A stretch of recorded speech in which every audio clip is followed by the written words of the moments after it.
नांदगाव तालुक्यातील काही समाज कंटकांकडून पोलीस गाडी पलटी करण्याचा प्रयत्न.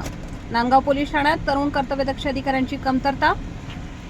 नांदगाव तालुक्यात हिरेनगर भागात आंतरजातीय विवाह सोहळा संपन्न होत असतानाच काही समाज कंटकांकडून तो रोखण्याचा प्रयत्न. घटनास्थळी नांदगाव पोलीस दाखल झाले.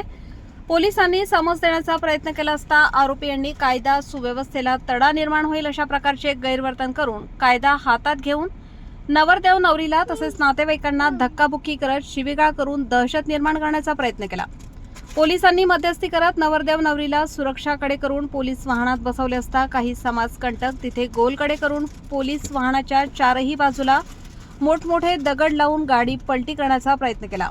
तसेच रस्ता रोखण्यासाठी मोठमोठे लाकडाचे ओंडके, काट्या, कुपाट्या लावून पोलिसांना सरकारी कामात मज्जाव करत पोलीस कर्मचारी यांच्यासोबत गैरवर्तन करून धक्काबुक्की करून दहशत निर्माण करून कायदा सुव्यवस्थेला खुलेआम आव्हान. नांदगाव पोलीस ठाण्याचे कर्तव्यदक्ष पोलीस कर्मचारी गोपनीयचे दत्ता सोनवणे यांच्या फिर्यादीवरून आरोपी दुर्योधन सखाराम पवार, नवनाथ दिलीप मोरे, आनंद विठ्ठल सोनवणे, दत्तू अर्जुन पवार, अमोल वसंत मोरे, गोविंद उत्तम पवार, साईनाथ गुलाब पवार, महेश अरुण मोरे, यशवंत सखाहरी पवार, धनंजय दादाभाऊ मोरे, संदीप दादा मोरे, विक्की पवार, गोकुळ व इतर 7 ते 8 तरुणांच्या विरोधात गुन्हा रजिस्टर नंबर 180/2026, भारतीय न्याय संहिता कलम 127(2), 132, 189(2), 189(3), 189(5), 190, 191(2), 192, 351(2), 351, 352 प्रमाणे गुन्हा दाखल करण्यात आलाय.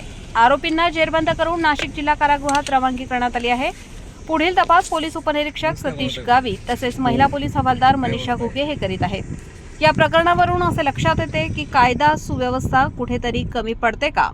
तालुका हा बीड होणार का? संपादक विजय धामणे, नांदगाव, नाशिक. एक तर नवरदेव सोडून जा, नाही तर मग नवरी घेऊन जा. बरं, आता नवरदेव इथं सोडून काय करणार तुम्ही? मग आम्हाला लग्न मोडायचंय. बरं, आता नवरदेव इथं राहिल्यावर लग्न मुडल का? मग बरोबर मोडा ना. आम्ही नवरदेव काला धरेल मग? अरे नवरदेव धरून लग्न मुडल का? मग धरून चांगला फटकव ना.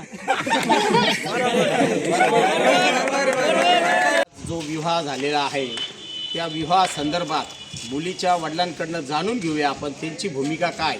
दादा, मला एक सांगा, तुम्ही या मुलीच्या मनाच्या इच्छेविरुद्ध लग्न लावताय का? तिकडे पाहून सांगा. समजा हां, मग काही आर्थिक व्यवहार देवाण घेऊन लग्न लावताय का?